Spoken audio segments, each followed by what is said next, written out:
अजून एक माझा प्रश्न आहे तुम्हाला आणि ते माझ्या दृष्टिकोनातून पण एक महत्त्वाचा प्रश्न आहे. कोंढव्यामध्ये गुन्हेगारी आणि नशा हा मुख्य प्रश्न आहे आणि कुठेतरी ते सॉल्व्ह व्हायला पाहिजे. ही सगळ्यांची मागणी आहे, जनतेची पण मागणी आहे. कारण की अक्षरशः जे लहान मुलं आहेत ते पण याच्या आहारी जात आहेत आणि तुम्ही त्यांना रिप्रेझेंट करतायत एका पार्टीला, नगरसेवक आहात, जनसेवक आहात. तर तुम्ही यावर काय पाऊल उचलणार पुढे आणि याच्या पाठीमागे काय पाऊल उचलले तुम्ही असं नाही, वाटतं? ऍक्च्युली गुन्हेगारी जे तुम्ही म्हणताय ना, गुन्हेगारी म्हणजे कोंडव्यात तर गँगवॉर होता. कोंडव्यात गँगवॉर चालू होता. म्हणजे एवढा गँगवॉर चालू होता का एक महिन्यात 2 महिन्यात एक मर्डर व्हायचं, असं गँगवॉर चालू होता.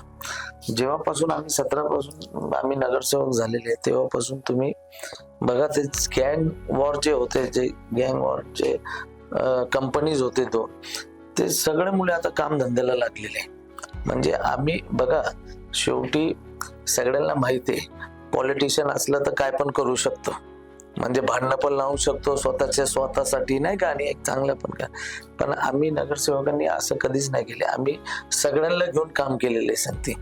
आणि ते लोक पण होते ज्यांच्यावर केसेस होते, मर्डरचे केस होते, त्यांचे आज ते सगळे वेल सेटल झालेले.